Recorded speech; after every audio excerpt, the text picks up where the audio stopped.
kita sebagai orang tua dalam mendidik anak-anaknya itu akan sangat lebih besar. Nah, barakallahu sebelum saya memasuki tema ini, ada 3 hal mendasar yang harus kita pahami sebagai manusia. Ya, siapapun kita telah terikat perjanjian dengan Allah Subhanahu wa taala. Dan ini yang harus terus kita sadari supaya jangan sampai kemudian kita menyalahkan takdir atau menyalahkan keadaan atau menyalahkan proses yang kita alami dalam kehidupan ini. Nah, 3 perjanjian ini yang akan membawa kita ke arah jalan yang benar kalau kita sadar. Yang pertama, perjanjian kita dengan Allah pada saat kita masih dalam alam ruh, sebelum hadir ke muka bumi ini. Itulah dalam surat Al-A'raf ayat 172, Allah mengatakan, A'udzubillahi minasyaitonir rajim. Wa idh akhadha rabbuka min bani adama min dhuhurihim dzurriyyatahum wa asyhadahum ala anfusihim alastu birabbikum qalu bala syahidna an taqulu yaumal qiyamati inna kunna an hadza ghafilin. Ingatlah ketika Allah mengeluarkan dari tulang sulbi manusia, anak-anak Adam ini, kemudian mereka dipersaksikan oleh Allah SWT. Apakah kalian mengakui aku Tuhan kalian? Kita manusia itu mengatakan, iya ya Allah, engkau Tuhan kami. Aku ingatkan, jangan sampai nanti dari kiamat kamu mengatakan aku lupa atau lalai. Ini perjanjian alam roh sebelum kita dilahirkan ke muka bumi ini. Jadi roh kita itu sudah dibikin bagus. Ya, dibikin terikat dengan Allah, terkait dengan Allah. Makanya roh itu rusak ketika dia terputus dengan Allah. Makanya rohani kita tidak akan pernah sehat kalau tidak terhubung dengan Allah SWT. Ini perjanjian pertama.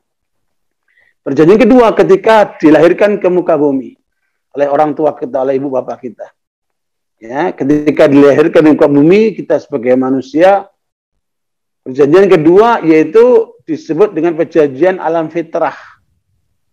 Disebutkan dalam surat Ar-Rum ayat yang ke-30, fa'aqim wajhaka lid-dini hanifa fitratallah allati fatara an-nasa 'alaiha la tabdila li khalqillah dzalika ad-dinul qayyim walakinna aktsara nasi la ya'lamun.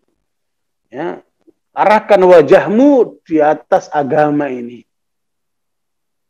Ya, dan itulah fitrah yang Allah tetapkan pada diri manusia. Tidak ada perubahan dalam fitrah itu. Itulah agama yang lurus, tetapi kebanyakan manusia tidak mengerti. Nah, kesadaran manusia ke arah yang kedua ini, Allah sebutkan banyak manusia tidak mengerti. Dan kita jangan sampai menjadi orang yang tidak mengerti bahwa sejak lahir anak itu harus kita arahkan mengikuti agama ini. Ya, makanya ketika kita lahir, sunnahnya apa? Diazankan, diingatkan kembali.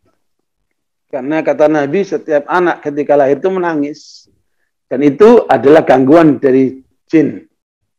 Ya, makanya kemudian diazankan untuk mengusir pengaruh jin itu. Dari situ kemudian anak itu disusuhin oleh ibunya, kemudian diberikan kasih sayang, dibesarkan, sampai pada saatnya mereka menjadi baligh. Nah, sebelum perjalanan manusia sampai baligh itu, fitrah yang kemudian Rasulullah SAW terjemahkan atau terangkan di dalam hadis Muslim, kullu mauludin yuladu 'alal fitrah fa abawahu yuhawwidanihi aw yunassiranihi aw yumajisanihi. Ya, kata Nabi, setiap anak yang lahir di muka bumi ini, dia lahir di atas fitrah. Tergantung orang tuanya apakah akan meyahudikannya, menasranikannya, atau memajusikannya. Berarti kan tidak mengatakan mengislamkannya. Maknanya setiap anak lahir itu muslim dia. Setiap anak lahir itu muslim dia. Nah, tergantung orang tuanya bagaimana membawa Islamnya bagi anak itu sampai kemudian dia mati. Wala tamutunna illa wa antum muslimun. Itulah tanggung jawab orang tua di dalam menghantarkan anaknya. Maka fitrah itu, Bapak sekalian, ada 3 komponen isinya. Yang orang boleh mengatakan the basic needs of human being. Kebutuhan dasar manusia itu apa? Ya. Dan ini sekaligus meluruskan pemahaman banyak orang karena anak-anaknya dididik hanya ingin jadi dokter, insinyur, pengusaha, ya, atau hal-hal jabatan duniawi. Padahal itu bukan yang utama dalam fitrah manusia. Fitrah manusia itu ada 3 isinya. Pertama adalah hubbuddin. Dia cinta agama. Dia kenal sama Allah. Makanya inilah yang harus kita tumbuhkan di dalam diri anak itu. Dia mengenal Allah, dia mencintai agama Islam. Sampai tertanam di dalam dirinya. Dan tidak mungkin anak itu akan tertanam kalau orang tuanya nggak benar. Orang tuanya harus benar dulu nih. Ya, untuk menanamkan nilai-nilai Islam di dalam diri anak itu.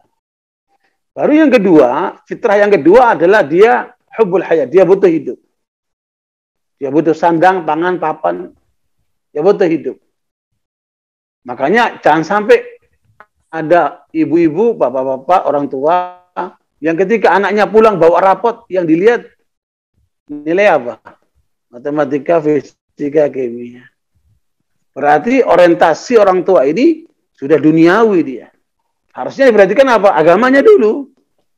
Baru yang kedua, bagaimana kemudian dia bisa melaksanakan atau memenuhi kebutuhan hidupnya itu.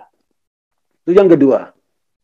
Maka tadi dimulai dengan azan, kemudian diberikan minuman, susu, terus kehidupannya sampai dia sekolah, sampai lulus, sampai dia kerja. Baru yang ketiga dia butuh apa? Menikah. Ya, laki butuh perempuan, perempuan butuh laki. Namanya hubbun naw. Itu fitrah. Makanya lihat orang tua ketika anak putrinya udah umur 24, 25, kok nggak ada yang minta, kok nggak ada yang melamar. Itu mulai gelisah dia. Ya, padahal dari kecil sampai besar anak itu diurus, udah besar diserahkan sama suaminya itu. Itu fitrah itu. Fitrah itu. Ya, makanya itulah 3 fitrah manusia yang harus kita isi, yaitu fitrah di dalam hubungannya kepada Allah SWT, menegakkan agama ini, fitrah di dalam memenuhi kebutuhan hidupnya, dan fitrah dalam kaitan dengan hubungan suami istri. Lihatlah negeri-negeri barat itu. Negeri-negeri kafir itu. Ketika mereka menyalahi fitrahnya, mereka sedang menuju kepada kehancuran. Ya, makanya ada seorang penulis penasihat 3 presiden di Amerika, namanya Buchanan, menulis buku The Death of the West. The Death of the West. Kematian bagi Barat. Ya, yang mengindikasikan Barat akan menuju kematiannya karena 2 hal. Yang pertama, karena perempuan-perempuan mereka tidak mau punya anak kecuali cuma 1. Kalaupun punya anak, maunya cuma 1. Ya, sementara kebutuhan mereka lebih daripada itu. Akibatnya mereka sedang menuju kepada kemunahan. Makanya mereka mendatangkan imigran dari luar kan. Yang kedua, dekadensi moral yang luar biasa di tengah mereka.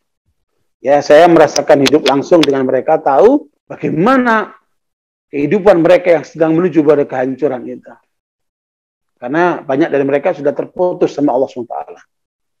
Yang hanya dikejar mereka cuman apa? Cari hidup, ya, time is money. Dan kedua adalah terkait dengan hubungan seks bebas antara mereka. Ditambah dengan minuman keras, narkoba, dan seterusnya itu. Makanya jangan sekali kita mimpi seperti mereka. Karena fitrahnya itu sudah rusak. Kita jangan sampai seperti itu. Nah, ini pertanyaan kedua yang harus kita sadari. Sebagai orang tua, untuk bagaimana mengarahkan anaknya memenuhi fitrahnya ini. Jangan sampai terbalik. Yang ketiga, perjanjian akal. Surat An-Nisa ayat 164. Rusulan mubashirina wa mundirina. Ya la yakuna linnasi hujjatun ba'da rasul wa kana Allahu azizan hakim. Ya, surat An-Nisa ayat 164, bahwa Allah telah mengutus rasul-rasulnya kepada umat manusia, yang ditutup dengan Nabi Muhammad SAW, untuk menyampaikan 2 misi. Ya, kerjakan yang baik, kerjakan yang benar, bahagiakan dirimu sampai kamu masuk surga. Dan berikan peringatan, jangan sampai kamu membuat kejahatan, melakukan kerusakan. Ya, kamu tidak bahagia sampai kamu ke neraka itu. Hati-hati kedua hal itu. Dan itu sesuai dengan akal manusia. Makanya Islam berlaku hanya untuk orang yang berakal.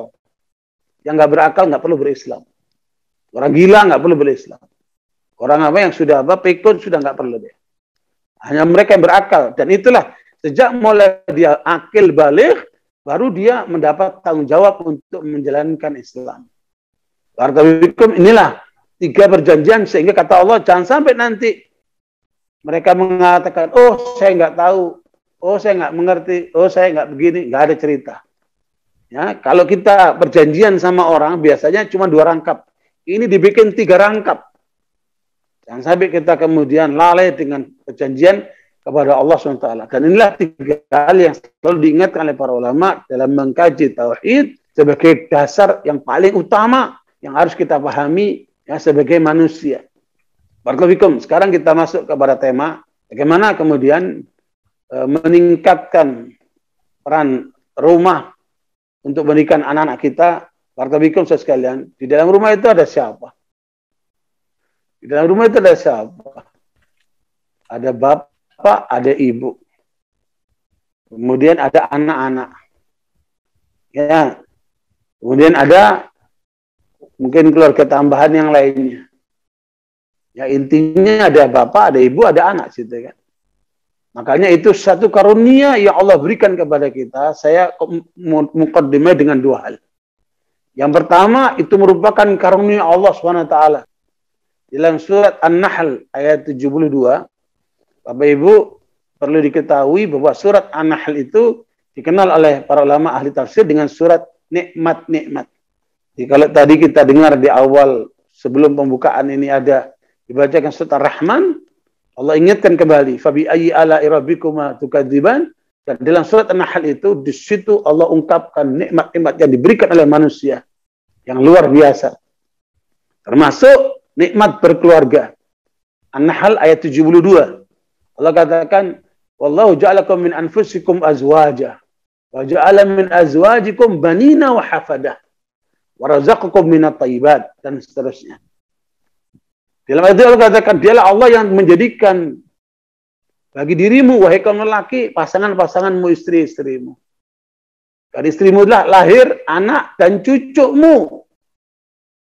Ya. Dan Allah yang memberikan rezeki kepada kalian. Jangan sampai kalian ingkar terhadap apa yang Allah berikan itu. Karena itu barakallahu sekalian, itu karunia Allah yang harus kita sadari sebagai satu kenikmatan yang harus kita syukuri. Sehingga hal yang kedua Allah ingatkan kepada kita. Khususnya tentang nikmat anak-anak itu. Ya, wa'alamu surat apa?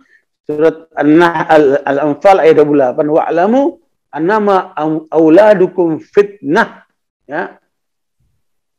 Wa anallahu indahu ajrun azim. Ketahuilah bahwa anak-anak kalian itu adalah ujian di tangan kalian itu.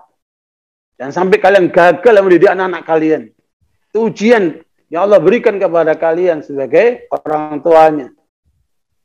Dan sisi Allah lah pahala yang besar itu.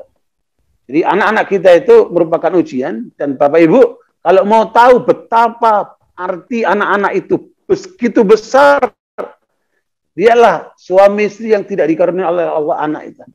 Ya, mereka yang mandul, yang tidak diberikan oleh Allah anak, bagaimana kita akan menyaksikan keadaan mereka itu? Ya, nah, Bapak sekalian, karena itu kenikmatan yang Allah berikan kepada kita ketika diberikan anak, maka amanat ini harus kita tunaikan. Allah sebutkan di dalam surat Asy-Syura ayat 49-50. Lillahi mulkus samawati wal ard. Yakhluqu ma yasha.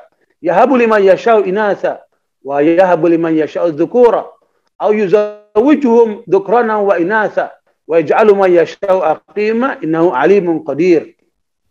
Ya, Allah menyebutkan di dalam kehidupan rumah tangga suami istri itu, ya, Allah memiliki kekuasaan langit dan bumi. Dia yang menciptakan semuanya. Termasuk menciptakan manusia. Di dalam berumah tangga itu, silakan Bapak Ibu cek di lapangan, kata Allah ada 4 jenis keluarga. Jenis yang pertama, suami istri dikasih semua anaknya perempuan. Ada kan? Ya, di antara kita mungkin ada anak-anaknya semuanya perempuan. Atau yang kedua, semua anaknya lelaki. Ya, bisa bikin tim gitu kan. Nah, yang ketiga diberikan oleh Allah laki dan perempuan. Dan yang keempat dikasih tidak punya anak sama sekali. Akim, mandul alias mandul. Dan Allah maha mampu dan maha mengetahui mengapa itu semua terjadi. Karena itu ketika Allah berikan kepada kita karunia anak, maka jangan lupa anakmu itu adalah perhiasan, permata yang berharga di tangan kita. Di dalam riwayat Bukhari Rasulullah mengatakan, ya, an-nasu ma'adin kama-'adi dzahabi wal fiddah. Khiyarun fil jahiliyati khiyarun fil Islam idza faqihu. Ya, manusia ini ibarat tambang emas dan tambang perak. Ya, siapa yang bagus ketika jahiliyah, dia bagus ketika Islam dengan satu syarat, ketika mereka memiliki ilmu, ketika mereka paham. Nah, makanya tafaqquh fid din inilah yang menjadi nilai manusia yang berbeda dengan yang lainnya. Nah, yang kata Rasulullah SAW dari Bukhari itu, "Mayridillahu bi khairan yufaqihu fid din." Siapa dikehendaki oleh Allah kebaikan, maka dia akan diberikan kedalaman di dalam agamanya. Karena itu barakallahu, anggaplah kita semua ini sudah punya anak. Ya. Bagi mereka yang belum dikasih anak, mudah-mudahan Allah berikan kemudahan untuk bisa sampai punya anak. Kalaupun nggak punya anak, bisa ambil anak orang lain untuk dididik. Karena anak kita itu ada dua ya, anak biologis dan anak ideologis. Ya. Saya anak biologisnya sedikit. Ya, tapi anak ideologis saya banyak sekali. Itulah mereka yang kita didik dengan nilai-nilai keislaman itu. Karena itu barakallahu, makanya rumah tangga itu, kalau kemudian anak ini ada 4 jenisnya, suami istri pun ada 4 jenisnya. Ya, makanya kita akan lihat nanti suami istri yang bagaimana yang mampu memaksimalkan rumahnya untuk pendidikan anak-anak. Karena rumah tangga suami istri itu ada 4 jenisnya. Jenis yang pertama, suaminya benar, istrinya benar. Ya, sebagaimana Allah sebutkan dalam surat An-Nur ayat 26. At-tayyibatu lit-tayyibin wa tayyibuna lit-tayyibat. Ya, istri yang salihah dapat suami yang saleh. Sementara suami yang saleh dapat istri yang salihah. Itulah contoh Nabi Ibrahim dengan istri-istrinya. Itulah contoh Nabi Muhammad dengan istri-istrinya. Ini yang pertama. Mudah-mudahan kita semua mendapat karunia itu. Yang kedua, suaminya soleh, tapi istrinya tidak salihah. Ya, itu yang dialami oleh Nabi Nuh dan Nabi Lut alaihi wassalam. Ya, 2 hamba Allah yang saleh ini diuji oleh Allah dengan 2 istri yang tidak taat kepada Allah. Sehingga nanti suaminya masuk di surga, istri di neraka itu.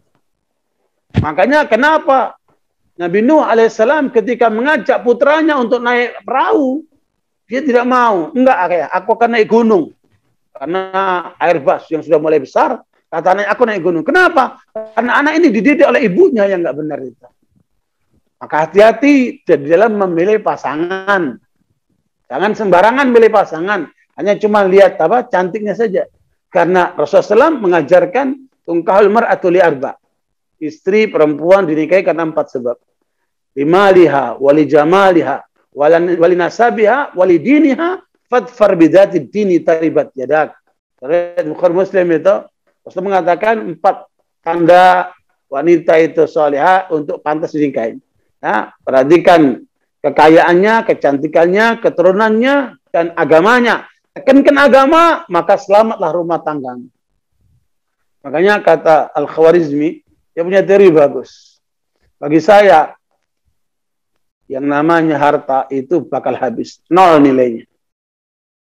Ya. Kecantikan bakal pudar. 0 nilainya.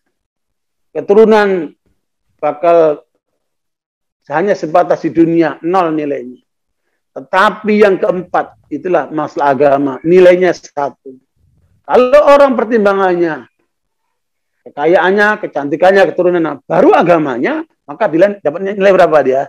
Cuma 1. Tapi ketika agamanya nomor 1, di belakangnya ada 3 nol, jadi berapa? 1000. Begitulah arti agama, dia mengangkat semuanya. Karena itu barakallahu, perhatikan itu. Landasan memilih pasangan atas dasar agamanya. Makanya keliru banyak orang tua ketika seorang lelaki melamar putrinya, ya ditanya pertama apa? Kerjamu apa? Itu orang tua salah. Yang tanya pertama, kamu sholat subuhnya di mana? Itu. Bagaimana itu pemahaman agamanya itu? Nah, barakallahu, itulah hal yang penting diperhatikan, bahwa poin yang kedua, suami istri, suaminya benar, istrinya nggak benar, akan sangat berpengaruh kepada anak-anaknya. Yang ketiga, istrinya benar, suaminya nggak benar. Itu yang dialami oleh Asia dengan Firaun. Nanti Asia di surga, Firaunnya di neraka. Pasangan yang tidak seimbang. Ya, nah yang keempat, dua-duanya nggak benar. Itu juga disebutkan dalam surat An-Nur 26, al-khabitsatul khabitsina wal khabitsuna lil khabitsat. Perempuan yang buruk untuk lelaki yang buruk, ya, lelaki yang buruk untuk perempuan yang buruk. Itu yang dialami oleh Abu Jahal atau Abu Lahab dengan istrinya. Ya, Abu Lahab dengan istrinya, turunlah itu wa imra'atuhu hammalatal hatab. Ya, istrinya justru yang akan membawa kayu bakar buat suaminya di neraka itu. Para neraka justru istrinya akan bawa kayu bakarnya itu. A'udzubillahi min dzalik. Makanya evaluasi yang terjadi dengan kehidupan pasangan suami istri ini, makanya saran saya, meskipun kita suami istri sudah lama, bikinlah komitmen bersama untuk menjadi sehidup sesurga. Jangan seperti ibu-ibu itu. Suatu jamaah pengajian nanya sama saya, Pak Ustadz, kalau bapak-bapak nanti di surga dapat bidadari, ibu-ibu dapat apa, Pak Ustadz? Ya, saya bilang, lah ibu nggak mungkin ketemu sama suaminya di surga. Enggak, Pak Ustadz, cukup di dunia saja. Berarti ini si ibu ini kecewa sama suaminya itu. Makanya di dalam surat Az-Zukhruf 70 Allah katakan, udkhulul jannata antum wa azwajukum tuhbarun. Masuklah surga engkau bersama dengan istrimu, dengan pasanganmu. Untuk kamu senang-senang di sana. Nah, barakallahu, inilah penentu bagaimana rumah tangga itu bagus tidaknya, akan diawali dengan pasangan suami istri yang benar. Dua-duanya. Hanya kalau ada yang kurang, mari kita perbaiki. Ya, bikinlah komitmen bersama. Untuk kemudian melangkah, ayo kita urus anak kita didik anak kita, supaya menjadi anak yang benar. Bagaimana doa orang tua banyakkan itu dalam surat apa namanya Al-Furqan, ya, Allah katakan Rabbana hablana min azwajina wa dzurriyyatina qurrata a'yun waj'alna lil muttaqina imama. Ya, setiap orang tua akan berdoa, ya Allah, jadikanlah anak keturunan kami dari istri kami itu anak yang benar hidupnya dan menjadi pemimpin bagi umatnya. Luar biasa itu. Ya, minimal dia pemimpin sholat berjamaah atau pemimpin rumah tangga, apalagi sampai menjadi pemimpin negara yang benar, yang adil. Karena itu barakallahu sekalian, inilah dua hal yang harus kita perhatikan. Dari sisi anak ada 4 macam jenisnya, dari sisi suami istri ada 4 macam jenisnya. Nah, karena anak itu adalah produk daripada suami istri, penentu kualitas anak, sebagaimana tadi kami sampaikan hadis Nabi, riwayat Muslim, bahwa anak sangat tergantung sama orang tuanya. Karena itu orang tua tidak boleh menyalahkan anaknya kalau anaknya nggak benar. Tidak boleh menyalahkan anaknya ketika anak itu menyimpang. Ya, karena bagaimanapun perilaku anak sangat tergantung kepada kedua orang tuanya. Seandainya bapaknya merokok, jangan kamu salahkan kalau nanti anakmu merokok. Ya, kalau ibunya omongannya jorok, jangan kamu salahkan nanti anakmu akan muncul kata-kata jorok dari mulutnya. Makanya pengaruh orang tua besar sekali kepada anaknya. Karena itu barakallahu fikum, Luqman alaihissalam, itu seorang yang masih diperselisihkan apakah dia itu sebagai nabi atau hanya sebatas orang soleh. Jelas riwayat menyebutkan dia sebagai orang hitam dari wilayah Afrika sana, yang kemudian dia memiliki pola pendidikan yang benar kepada anaknya, sehingga oleh Allah diangkat di dalam Al-Quran surat Luqman.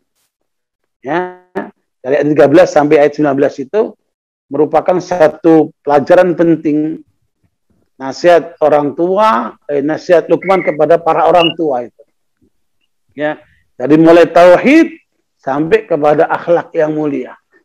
Tetapi yang menarik riwayat Ibnu Katsir dalam kitab Al-Bidayah wa Nihayah, juz 2 halaman 224.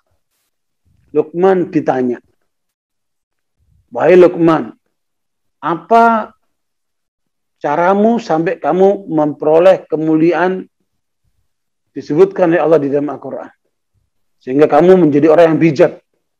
Ya, apa yang menjadikan kamu menjadi orang yang bijak?" Ya, maka Luqman mengatakan, ini pelajaran buat kita semua sebagai orang tua. Ya, kata Luqman, saya jaga pandangan, jangan memandang yang haram. Saya jaga lisan, jangan bicara kecuali yang benar. Saya menjaga kehalalan makanan dan minumanku, ya, makananku, konsumsiku. Aku jaga kehalalannya. Ini penting orang tua itu. Jangan bawa ke rumah sesuatu yang haram. Saya menjaga kehormatanku, maknanya tidak selingkuh. Ya, kemudian membawa bekal yang cukup dengan ketakwaannya. Menjaga hubunganku dengan Allah. Berarti salat yang wajib, salat dan sunnah, ya, doanya, zikirnya itu menjaga hubungan dengan Allah SWT. Kemudian menghormati tamu. Ini hablum minan nas. Ya, menghormati tamu. Ya, bertetangga yang baik. Meninggalkan hal-hal yang bukan urusanku. Ya, itulah yang mengantarkanku menjadi bijak. Begitu pengakuan Luqman yang dinukil oleh Ibnu Katsir dalam kitab Al-Bidayah wa Nihayah. Yang mudah-mudahan kita bisa melaksanakan apa yang menjadi pelajaran yang diberikan oleh Luqman kepada kita semuanya agar menjadi orang tua yang bijak. Artinya bukan hanya sebatas teori-teori pendidikan yang dipahami, tapi di situ ada nilai-nilai keimanan, kesalehan yang ada pada diri orang tersebut. Ya, karena itu Bapak Bikum, ini poin yang penting untuk diingatkan terkait dengan rumah tangga. Jadi istri dan suami soleh, kemudian lahirlah anak-anak yang sesuai dengan harapan. Anak itu ketika lahir itu semuanya itu fitrah ya, berarti maknanya polos sekali ya. Gak ada anak lahir kemudian pendusta, ya, gak ada anak lahir pengecut. Ya, itu semua terbangun oleh orang tuanya. Nah, hal yang terpenting bagi orang tua sekarang ketika kehadiran anak ini, mau diapakan anak ini? Ya, mau diapakan anak ini? Jangan hanya kalian akan menggantungkan kepada sekolahan, kepada masyarakat, kepada pihak luar. Urus di rumah dulu nih anak, sebagai tanggung jawab kita sebagai suami istri. Saya ingatkan kepada orang tua, tanggung jawab kita sebagai orang tua tidak cukup hanya memberi makan dan minum dan pakaian. Tapi lebih daripada itu adalah bagaimana mendidik anak kita secara benar. Karena itu berkebikum, apa komponen terpenting di dalam diri anak itu yang harus diperhatikan. Ya, apa yang terpenting dalam komponen anak itu? Yang pertama adalah kalbu. Ya, begitulah Allah mengajarkan kepada Nabi Muhammad SAW cara mendidik yang benar. Surat Al-Jum'ah yang kedua. Walladzi ba'atsa fil ummiyina rasulan minhum yatlu 'alaihim ayatihi wa yuzakkihim wa yu'allimuhumul kitaba wal hikmah wa in kanu min qablu la fi dhalalin mubin. Ini pola pendidikan yang diberikan oleh Allah kepada Nabi Muhammad di dalam mendidik anak dan mendidik umat secara keseluruhan. Ya, bahwa di dalam diri manusia itu yang terpenting adalah kalbunya ini. Maka perhatikan pendidikan kalbunya itu. Dengan cara apa? Bacakan ayat Al-Quran. Makanya kita sarankan ibu-ibu yang sedang hamil banyak baca Quran. Ketika anakmu lahir, perdengarkan anakmu itu Al-Quran. Subhanallah. Makanya betapa banyak anak-anak kecil karena sering mendengarkan ayat yang dilantunkan oleh ibunya, maka anak itu kemudian hafal, bisa mengulang-ulangi. Ya, bisa mengulang-ulangi apa yang dia dengar itu. Makanya perbanyak dengarkan Al-Quran kepada anak. Ya, kalau capek dengan lisan kita, dengarkan murattal, biar anak itu selalu mendengarkan Al-Quran. Karena itu apa? itu akan membangun keutuhan kalbunya. Afala yatadabbaruna al-Qur'ana am ala qulubin aqfaluha. Ya, mengapa manusia itu tidak mendengar Al-Quran atau memang kalbunya terbelenggu? Nah, terbelenggu oleh apa? Nanti kita sebutkan. Jadi pertama, kekayaan manusia itu terhebat adalah kalbunya ini. Ini yang harus diperhatikan oleh orang tua dengan cara membacakan Al-Quran kepada anak itu. Ya, sampai dia hafal, sampai dia nanti bisa menguasai Al-Quran. Makanya antum lihat, ya, para sahabat anhum, anak-anaknya, para tabi'in, dan para salafus soleh, rata-rata anak-anak mereka itu hafal Quran sejak umur 7 tahun. Ya, paling lambat 9-10 tahun. Itu rata-rata mereka hafal anaknya. Kalau kita ingin supaya anak kita menjadi anak hebat, persiapkan anakmu supaya dia hafal Quran. Karena ketika bersentuhan dengan Al-Quran, kalbunya akan menjadi lembut, dan kemudian kehidupannya akan menjadi baik. Nah, keberkahan Al-Quran itu luar biasa. Karena itu barakallahu fikum saudara sekalian, inilah yang kemudian harus diperhatikan. Berbeda dengan teori pendidikan umum yang sedang dipelajari oleh banyak profesor, banyak kalangan itu. Saya tanya sama seorang profesor, ya, mantan rektor Universitas Indonesia yang ada di Surabaya. Prof, pola pendidikan Indonesia ini apakah masih menggunakan pola kognitif, afektif, dan psikomotorik? Kata beliau, masih Pak Ustadz. Nah, kalau begini polanya, pantas kalau kemudian 80% yang ditangkap oleh KPK itu sarjana, S1, S2, S3, bahkan profesor.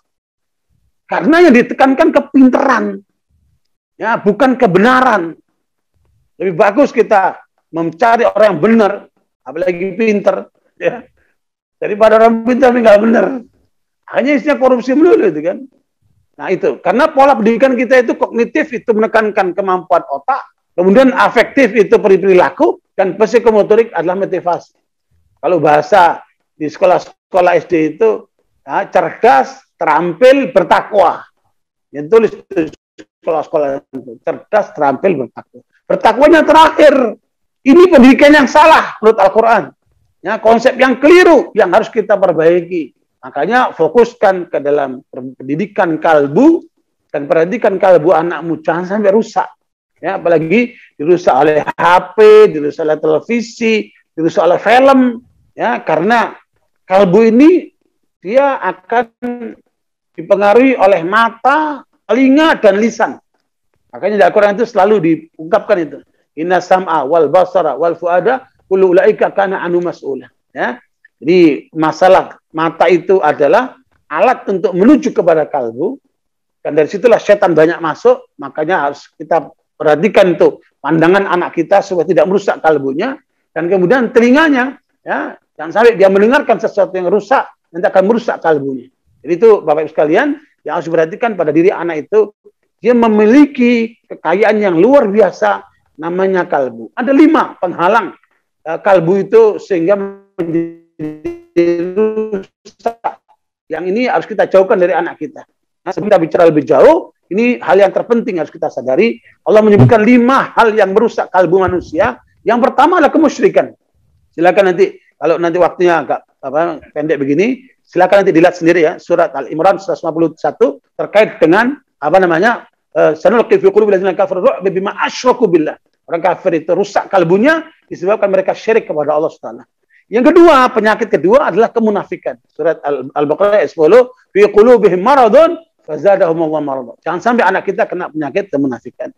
Yang ketiga, berpaling dari kebenaran. Surat As-Saff ayat yang kelima, walamma zaghu azaghallahu qulubahum. Berpaling dari kebenaran akan menjadikan anak itu rusak kalbunya. Kemudian yang keempat adalah ghil. Ya, surat Al-Hasyr ayat 11, ya Allah yaqul rabbana la taj'al fi qulubina ghillan lil ladzina amanu. Ya Allah, jangan kau jadikan di dalam kalbu kami, dalam diri kami, kalbu yang penuh dengan ghil, kebencian, kedengkian, seterusnya itu. Nah, yang kelima, ya, yang merusak kalbu itu adalah surat Al-Mutaffifin ayat yang ke-14, kalla bal rana ala qulubihim ma kanu yaksibun, yaitu jangan sampai kemudian kalbu itu rusak karena dosa-dosa. Inilah 5 hal yang merusak kalbu itu, sehingga kalbu ini harus kita kawal.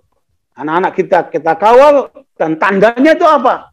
Kalau anak kita sudah sholat subuhnya ke masjid, laki-laki itu berat bangunnya, ya, atau kemudian perempuan waktu adzan subuh masih tidur, dia nggak bangun sholat, maka berarti anak-anak kita sedang masalah dengan kalbunya itu. Itu kontrolnya. Ya, perhatikan anakmu. Adzan subuh sudah bangun belum? Ya, kalau seandainya apalagi bapak ibunya adzan subuh nggak bangun, berarti ada masalah dengan kalbu bapak ibunya itu.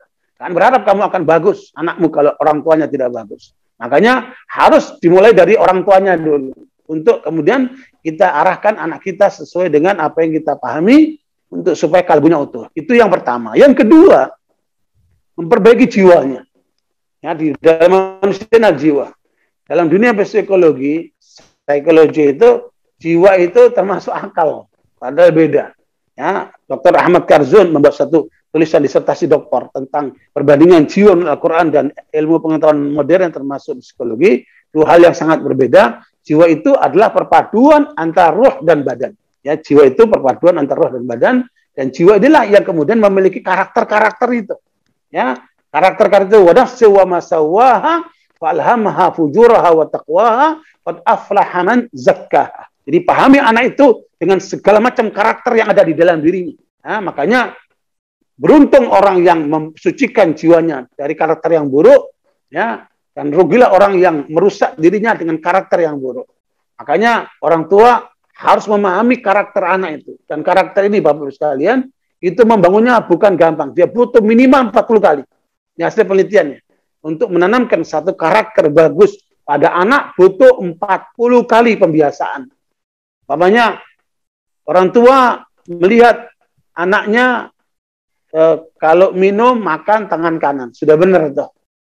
Ya, orang tuanya menunjukkan makan tangan kanan, minum tangan kanan. Tiba-tiba ada orang tua melihat anaknya kok minum tangan kiri. Minum tangan kiri. Coba dicek dari mana anak itu memperoleh perilaku yang menyimpang seperti ini. Mengapa dia minum tangan kiri? Nah, untuk memperbaiki anak itu supaya tidak minum tangan kiri, cepat orang tuanya tangkap, jangan kau minum tangan kiri, nak, kau minum tangan kanan. Dan itu harus 40 kali. Sehingga nanti anak itu menjadi terbiasa dia minum tangan kanan. Jadi begitulah pola merubah karakter itu. Butuh waktu lama. Makanya kalau sudah terbentuk karakter yang salah, meluruskannya tidak gampang. Imam Ghazali dalam kitab Ulumuddin itu menempatkan karakter itu di posisi ketiga. Yang pertama itu tadhirul atsam minal anjas wal arjas. Bersihkan tubuh anakmu itu dari segala kotoran dan yang najis. Pertama itu gampang lah itu. Ya, ngajarkan wudhu, ngajarkan mandi dan seterusnya. Yang kedua, tadhirul atsam minal dzunub. Membersihkan anggota tubuh dari dosa-dosa. Supaya mata, telinga, tangan semua tidak berbuat dosa. Itu ditanamkan ke badan. Yang ketiga, tadhirun nufus minal sifatid dzamimah. Bersihkan jiwa dari karakter-karakter yang buruk. Ya, jadi itu posisi ketiga. Baru yang keempat, apakah Imam Ghazali menyebutkan tadhirul qalbi amma siwallah. Bersihkan kalbu dari selain Allah. Nah, itu pola pendidikan yang Imam Ghazali yang dilakukan oleh orang tua di dalam membersihkan jiwa anaknya. Jadi kalau Al-Quran bukan seperti itu. Mulai dari kalbu, baru perbaiki jiwanya supaya karakternya bagus. Para ahli tafsir, para ulama menafsirkan di dalam melakukan proses pembinaan jiwa itu perlu melakukan tiga hal. Ya, melakukan tiga hal. Karena di dalam jiwa ini ada jiwa yang ammarah bisu, jiwa yang cenderung kepada yang buruk, ada jiwa lawamah yang masih maju mundur, ada jiwa al-mutmainnah, jiwa yang sudah maunya dalam kebaikan saja. Ya. Nah, untuk mendidik jiwa ini butuh tiga hal. Yang pertama, tanamkan tauhid. Ya, pada jiwa itu supaya anak itu selalu terhubung dengan Allah SWT. Makanya Bapak Ibu sekalian, ketika ada seorang, ini kejadiannya, mudah-mudahan tidak terjadi dengan anak kita. Ada seorang bapak yang begitu cintanya sama anaknya.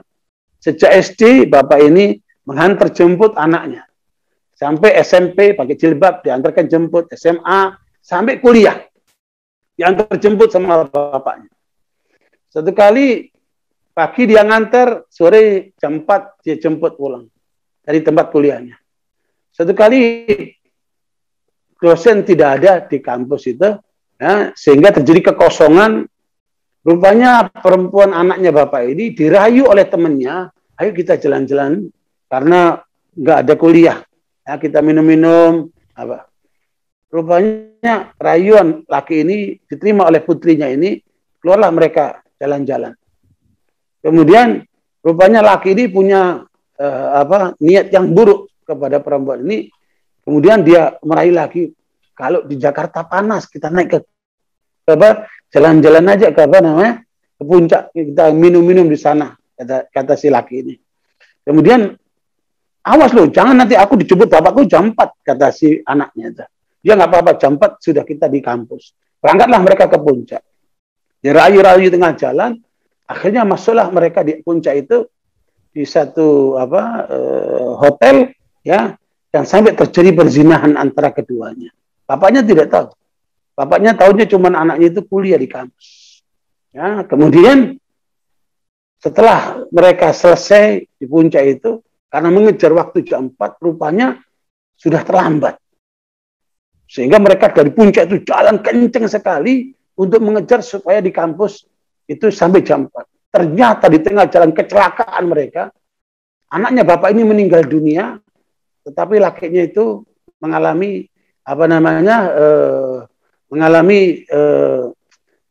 luka berat, gitu. Ya, sampai kemudian ketika bapaknya menjemput di kampusnya, dapat informasi bahwa anaknya ada di rumah sakit, dan ketika di sana ditemukan anak itu sudah meninggal dunia. Nah, ini saya sekalian, kenapa ini? Luar biasa godaan di luar itu kan, sudah contoh saja. Mudah-mudahan tidak terjadi dengan kita, makanya harus kita kawal betul anak kita itu. Jadi kita jaga di rumah, ketika keluar rumah, kita ingatkan saja, kamu jangan lupa sama Allah. Ya, dengar adzan ke masjid, sholat. Ya, kemudian ketika nanti pulang, orang tuanya ngecek lagi. Tadi kamu sholatnya di mana? Sholat zuhur di mana? Sholat asar di mana? Ya, kalau sampai malam kamu sholat maghrib isya di mana? Itu harus selalu dicek sama orang tuanya. Ya, itu bisa dikontrol dari rumah. Ya, mudah-mudahan dengan itu anak-anak itu bisa terkendali. Barakallahu. Alhamdulillah saya mengalami itu dan saya coba melakukan itu. Alhamdulillah bisa terkontrol.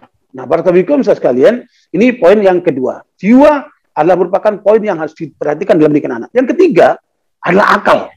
Nah, akal ini kemudian kalau menurut Al-Quran itu wa yu'allimul kitaba wal hikmah, mengajarkan Al-Quran dan Sunnah. Ajarkan anak kita kepada mereka itu Al-Quran dan Sunnah. Kalau bisa Bapak Ibu antara maghrib ya sampai isya itu duduk bersama dengan anak-anaknya. Ya, mengajar Quran, kemudian membaca tafsirnya. Alhamdulillah kami sudah menyiapkan tafsir Ibnu Katsir untuk keluarga, untuk masyarakat, untuk menjadi pegangan agar ketika maghrib sama isya itu orang tua membiasakan anaknya baca Quran, kemudian dibacakan terjemahannya setelah waktu isya, kemudian anak yang laki sama bapaknya ke masjid, ibunya menyiapkan makanan buat makan malam bersama. Nah, itu kebiasaan seperti itu, insya Allah akan selalu dikenang oleh anak-anaknya. Ya, barakallahu sekalian, ini poin yang ketiga adalah pendidikan akal ini. Jadi akal itu nomor 3 menurut Al-Quran itu. Pertama kalbu, kedua jiwa, ketiga baru akalnya. Yang diisi dengan Al-Quran Sunnah, itu diisi dengan apa? Matematika, fisika, kimia, dan yang lainnya. Saya punya pengalaman buruk. Waktu saya masuk SD, masih ingat saya. Pertama kali masuk SD, diajarkan ini budi, itu rini. Budi ke sawah, rini ke pasar. Terus apa urusannya sama saya, sama rini sama budi itu kan? Biar aja sama budi rini sama rini itu diurus sama bapak ibunya. Ngapain saya ngurusin itu ya? Bukan kita dikenalkan Allah, dikenalkan Islam, dikenalkan yang kebenaran. Kok diajarin seperti itu? Kenapa? Waktu itu menterinya sekuler. Ya, waktu itu menterinya Daud Yusuf itu sekuler itu. Melarang perempuan berjilbab dan sebagainya. Karena itu barakallahu. Jadi memang rumah tangga ini penentu kualitas anaknya oleh orang tuanya sendiri, bapak dan ibunya, dengan memperhatikan 3 hal ini. Adapun sisi-sisi yang lainnya itu semua kata kuncinya pada keteladanan.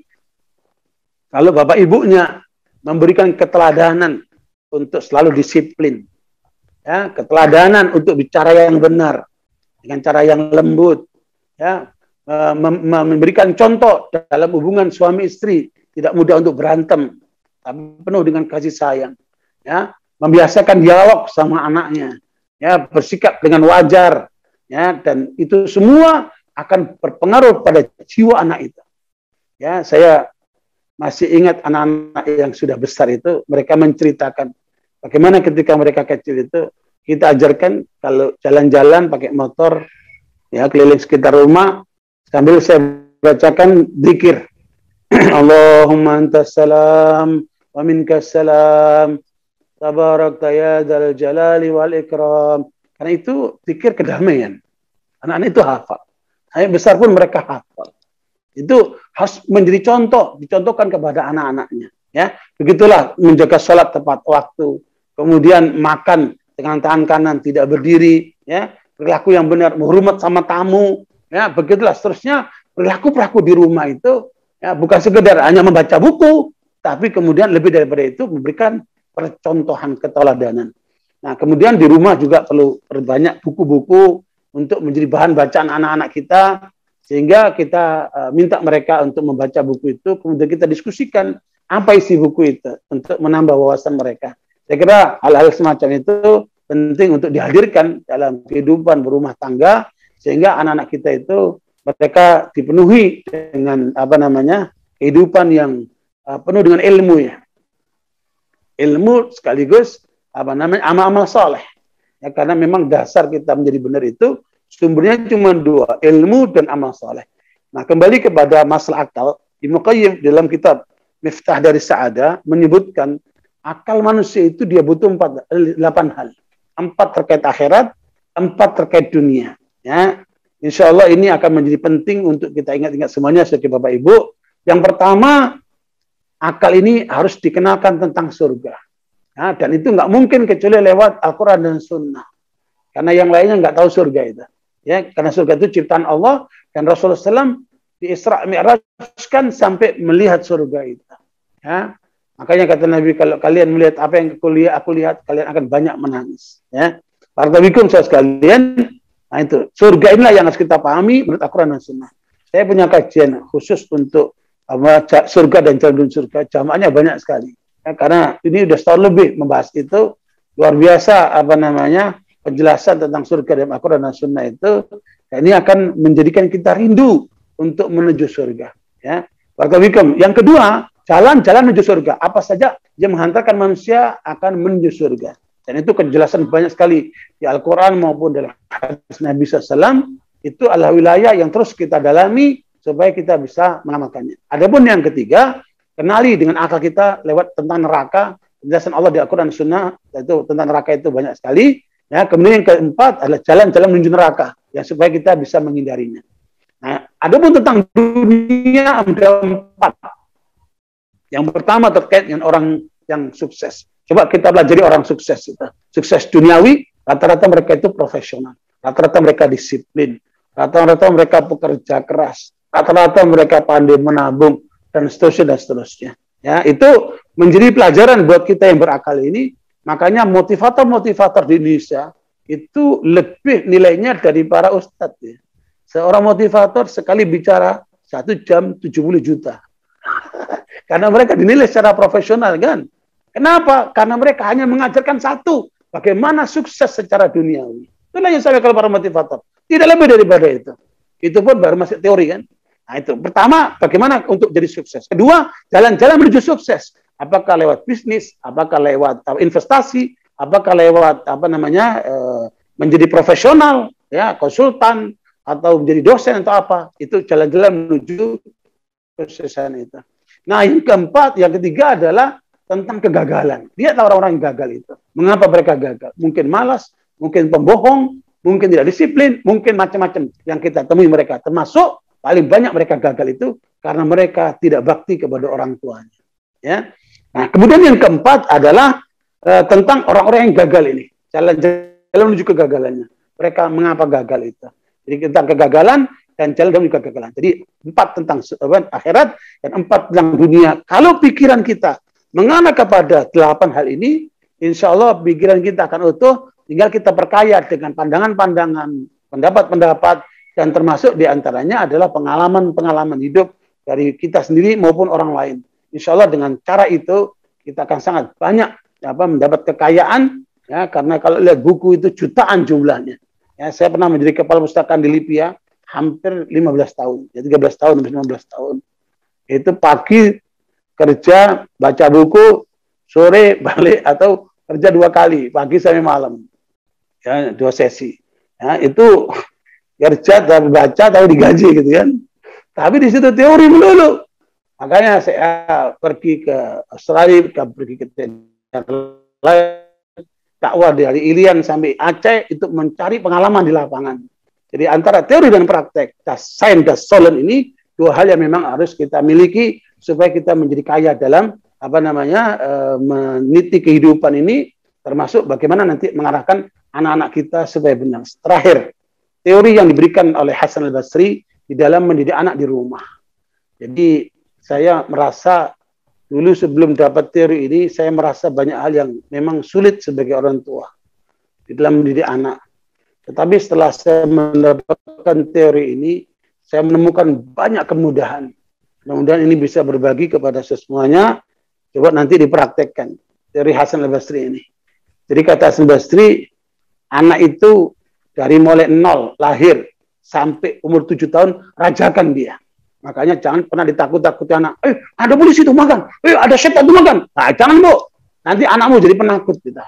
Ya, padahal kita ingin anak kita jadi pemberani, anak kita jadi dermawan, anak kita jadi orang yang jujur, anak kita memiliki karakter yang bagus. Makanya rajakan anakmu dari mulai lahir sampai umur 7 tahun.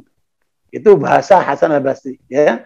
Yang kedua, pada umur 7 tahun sampai 14 tahun, penjarakan anakmu. Maksudnya apa ini? Udah mulai dilatih disiplin. Makanya dikatakan alimu auladakum as-salata wa hum abna'u sab'in wadribuhum wa hum abna'u ashrin. Ajarkan anakmu salat umur 7 tahun. Ketika 10 tahun nggak mau salat, boleh kamu pukul yang tidak menyakitkan. Ya. Nah itu 7 sampai 14 tahun inilah pendidikan karakter. Ya, 7 sampai 14 tahun inilah pendidikan karakter. Makanya pengalaman saya, ya, ketika pernah menyekolahkan anak pertama saya ke pesantren umur 6 atau 7 tahun kelas 1 SD, ternyata saya merasa gagal. Saya kepingin anak saya itu jadi ulama, pinter anaknya, tapi salah waktunya, ya, sehingga anak itu merasa dibuang dia. Belum waktunya dia jauh dari orang tua. Maka saya koreksi anak-anak saya yang berikutnya masuk pesantren ketika sudah lulus SD. Dan alhamdulillah hasilnya bagus semuanya.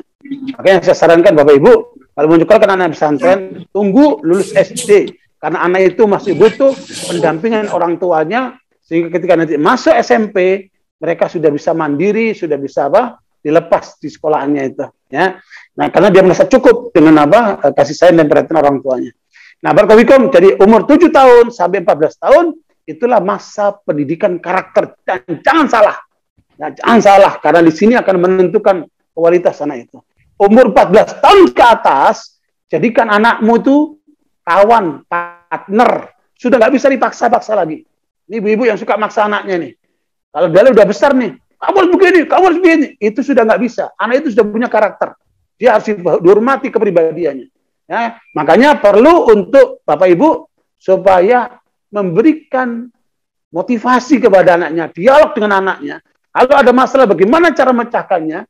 Dan di situ saya menemukan banyak pemecahan-pemecahan yang luar biasa. Ya, dengan cara dialog ini, ya, setelah umur 14 tahun ke atas, biasakan dengan anakmu itu dialog. Ya, sehingga setiap ada masalah, coba kita pecahkan. Ajarkan keterbukaan, sehingga kita tahu masalahnya, bagaimana kita memecahkannya. Saya kira itu sebagai penutup dari pembicaraan kita pada pagi hari ini, mudah-mudahan bermanfaat, ya, dan menyiapkan diri anak-anak kita di rumah kita menjadi nyaman. Ya, apakah itu rumahnya kontrakan, apakah rumahnya itu di mertua, ataukah benar-benar punya sendiri. Ini sebenarnya nggak terlalu masalah, tetapi memang ada hambatan-hambatan, ya, yang mungkin akan terjadi ketika itu tinggal dengan pihak lain, ya, sehingga kadang-kadang ada intervensi dari mertua kita dan sebagainya. Nah, itu ada titik-titik yang memang harus kita perbaiki. Wallahu a'lam wa jazakumullahu khairan wa sallallahu alhamdulillah. Jazakumullah Ustaz Farid Ahmad Uqbah yang telah memaparkan banyak hal kepada kita semua. Yang pertama, kami menyimak tadi beliau mengingatkan tentang perjanjian, kemudian juga terkait dengan arti penting anak bagi orang tua, kemudian masuk ke rumah, bagaimana di rumah itu ada ayah, ibu, dan juga anak, kemudian menitik beratkan pada kebersamaan, pendidikan kalbu, jiwa, dan akal. Dan terakhir tadi beliau menyampaikan bagaimana Hasan Al-Basri ada periodisasi usia anak dari 0 sampai 7 tahun, 7, 14 tahun, dan 14 tahun ke atas. Ustaz Farid, jazakumullah, ini banyak sekali pertanyaan dan mohon nanti ada tanggapan dari Ustaz Farid yang juga sudah tertulis di kolom chat ya. Baik, akan kami sampaikan. Yang pertama, mungkin saya klasifikasikan ada beberapa pertanyaan yang hampir sama tentang, karena ini daring berada di rumah saat ini, kebanyakan anak-anak ini terpapar untuk kemudian sampai menggunakan HP dan seterusnya, sehingga bagaimana permasalahan orang tua ini ketika anak-anak ini sudah mulai kelet dengan HP. Barangkali mungkin ada tips atau masukan dari Ustadz tentang yang pertama ini dulu, Ustadz, mungkin tentang bagaimana anak-anak supaya bisa menggunakan HP ini dengan sebaiknya, atau seperti apa mungkin tips dari Ustadz. Apa dulu, Ustadz? Ya, Waalaikumsalam. Sebelum menjawab pertanyaan itu, nanti Bapak Ibu kalau ingin mendapatkan pandangan-pandangan saya tentang pendidikan anak from zero to hero, itu sudah ada buku saya, insya Allah beredar minggu-minggu ini, bisa untuk menjadi bahan bacaan tambahan. Tadi apa yang disampaikan kan sekilas saja, nanti pandangannya agak lebih rinci dalam buku itu, kita 210 lembar lah itu. Nah, kemudian terkait dengan mengapa atau adanya media HP dianggap sebagai hambatan banyak orang tua kepada anak-anaknya, sehingga anak-anaknya tidak terkontrol. Jadi Bapak sekalian, sebenarnya manusia itu kan cuma dua. Ya, faidah faraghta fansab. Kalau anakmu kosong, maka isilah dengan kegiatan-kegiatan yang positif. Ya, kata Imam Syafi'i, kalau seseorang tidak sibuk dengan yang positif, maka setan akan menyibukkan dengan yang negatif. Ya, kalau kita lihat yang namanya HP itu kan media. Ya, media itu nggak ada media itu dikatakan haram, nggak ada. Media itu adalah sesuatu yang mubah, tergantung digunakan untuk yang positif sehingga menjadi boleh. Ya, bahkan kalau itu menjadikan sebagai alat yang menghantarkan kepada ketakwaan bisa jadi wajib. Tapi bisa juga digunakan untuk yang negatif sehingga mengarah kepada yang makruh sampai kepada haram. Ya. Nah, karena itu ketika kita melihat anak kita kosong, kemudian dikasih HP, apalagi anak kecil-kecil. Banyak orang tua karena anak itu kan senjatanya nangis ya. Kalau anak mulai umur 2 tahun sampai umur 6 tahun itu senjatanya nangis, ya kan? Kalau kemudian dia diambil HP-nya, nangis dia. Nah, ibu-ibu, bapak-bapak, jangan sampai membiasakan anak itu selalu dipegang HP di tangannya. Karena itu akan menjadikan kebiasaan kalau diambil nangis dia. Kalau nangis orang tuanya akhirnya nggak tega balikin lagi. Padahal itu hanya membuang-buang waktu. Makanya kalau orang tua itu cerdas, maka HP yang diberikan kepada anak itu harus diprogram. Program yang bernilai. Di situ ada murotal Qur'annya, di situ ada hitung-hitungan matematikanya, di situ ada bagaimana cara membacanya. Dibikinlah program. Itu pun sifatnya hanya memenuhi waktu luang. Karena anak itu harus disibukkan dengan yang lain. Ya, sibukkan dengan kebiasaan untuk supaya membersihkan tempat tidurnya. Kebiasaan untuk mandi dia secara mandiri. Kebiasaan untuk kemudian jabat tangan dengan orang tuanya setiap kali dia habis sarapan umpamanya. Biasakan kemudian dia kalau ada tamu, dia yang menyambut tamu itu, dia yang menghormati tamu itu. Jadi membiasakan anak dalam hal-hal yang baik, termasuk membiasakan membaca buku, ya, membiasakan untuk memperhatikan adik-adiknya, ya, itu semua merupakan satu kegiatan yang bisa dilakukan oleh anak-anak kita. Ya, buktinya kalau anak itu sekolah bisa dia nurut sama guru-gurunya dengan mengerjakan PR segala macam, kenapa di rumah kok nggak nurut? Karena guru-guru itu memberikan pendidikan yang benar dalam prosesnya kepada anak itu. Orang tua pun makanya perlu mengetahui ilmu pendidikan, perlu mengetahui ilmu psikologi, ya, perlu mengetahui ilmu sosiologi supaya nanti memahami tentang perkembangan anak itu, termasuk psikologi perkembangan anak itu. Nah, karenanya jadi menurut saya sibukkan anak itu dengan jadwal kegiatan-kegiatan yang mereka itu harus disiplin ketika sudah umur 7 tahun. Baik, kalau umur 0 sampai 7 tahun tadi itu rajakan anak itu, biarkan tinggal diarahkan saja. Ya, tapi umur 7 tahun anak itu harus sudah mulai didisiplinkan supaya mereka menjadi terbiasa dengan pekerjaan-pekerjaan yang bagus. Adapun menggunakan HP hanya dibatasi waktunya. Batasi waktunya sehingga dia tahu dari jam sekian sampai jam sekian baru dia boleh menggunakan HP itu. Itu pun HP-nya harus diprogram, jangan lepas gitu saja. Yang isinya bahkan kalau kita lihat akses ke internet umpamanya itu 90% positif, 10% negatif. Tetapi yang diakses oleh orang yang terbanyak yang 10% itu, yang negatif itu. Nah, sementara anak-anak kita masih polos. Kalau dia masuk ke dunia itu, waduh, dia akan masuk ke dunia yang luar biasa, itu akan mempengaruhi kepada pikiran dan hatinya serta kehidupannya. Maka akan menjadi sangat berbahaya sekali. Karena itu orang tua harus jangan gaptek ya. Orang tua jangan gaptek ya untuk mengendalikan HP yang dipakai itu supaya terarah. Saya kira itu. Nah, jazakumullah, intinya tetap diperkenankan menggunakan HP, cuman ada penjadwalan dan orang tua tentu juga paham tentang fitur yang ada di HP itu, syukur-syukur bisa memprogram atau mengisi hal-hal yang positif.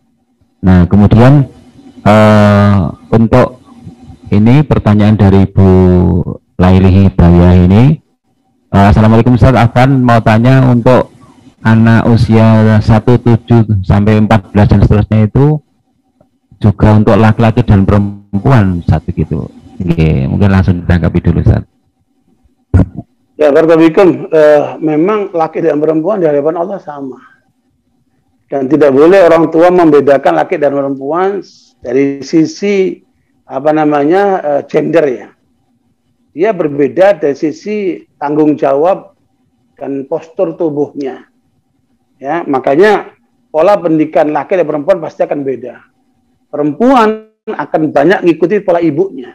Makanya anak kecil itu yang dilihat ibunya masak, dia masak-masakan. Ya, ibunya pakai rok, dia pakai rok. Tapi kalau laki yang diikuti oleh dia adalah bapaknya. Maka jangan bapaknya pakai rok.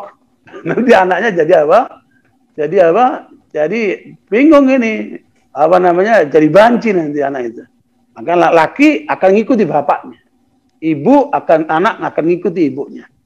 Makanya saya ingatkan, hati-hati jangan sampai bapak ibu mengajak anaknya mandi bersama. Ya, karena anak itu punya mata dia menyaksikan dia. Tidak boleh ibu bapak mengajak anaknya mandi bersama. Ya, apalagi kalau anak itu sudah umur 3 tahun ke atas itu. Karena dia udah paham itu. Ya, 2 tahun aja sekarang udah paham anak itu. Makanya hati-hati. Jadi cara mendidik anak laki perempuan jelas beda dari sisi tanggung jawab, dari sisi postur tubuhnya, dari sisi hak dan kewajibannya. Tapi dua-duanya sebagai manusia harus kita perlakukan sama sebagai anak kita. Jangan tidak boleh pilih kasih antara laki dan perempuan. Cuman memang kalau perempuan itu secara fisiologis itu dia lebih dominan perasaannya daripada akalnya. Sementara laki lebih dominan akalnya daripada emosinya. Itu harus kita pahami betul. Sehingga mendekati anak perempuan harus dengan dengan penuh kasih sayang, dengan penuh kelembutan. Ya beda ketika menghadapi anak laki, harus ada ketegasan. Ya makanya antara bapak dan ibu harus berbagi peran. Ya, bapak harus tegas, ibu harus lembut. Ya, dan ketika ada seorang bapak-bapak namanya Nu'man, namanya Bashir, datang ke Rasulullah ingin mempersaksikan hadiah kepada anaknya yang bernama Nu'man. Ya, kemudian dia datang, ya Rasulullah, saksikan aku sayang sama anakku Nu'man, ini aku berikan hadiah sama dia. Tolong kau menjadi saksi ya Rasulullah. Rasulullah bertanya, apakah engkau berikan kepada anakmu yang lainnya seperti ini?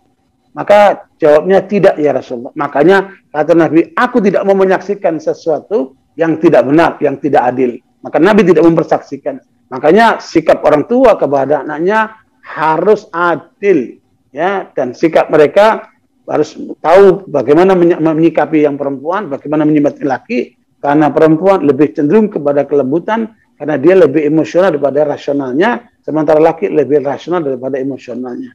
Memahami itu akan sangat penting sekali di dalam mendidik anak-anak itu. Ya, apalagi kalau sudah mendekati masa balik, ya, perempuan harus diajarkan bagaimana akan mengalami proses haid yang akan dialami, ya, sementara laki-laki akan mengalami dengan pola mimpi dan seterusnya. Karena itu akan berbeda polanya. Barakallahu. Ini ada pertanyaan dari Pak Adi Jubaidi, Majelis Dayatul Amin Kuningan.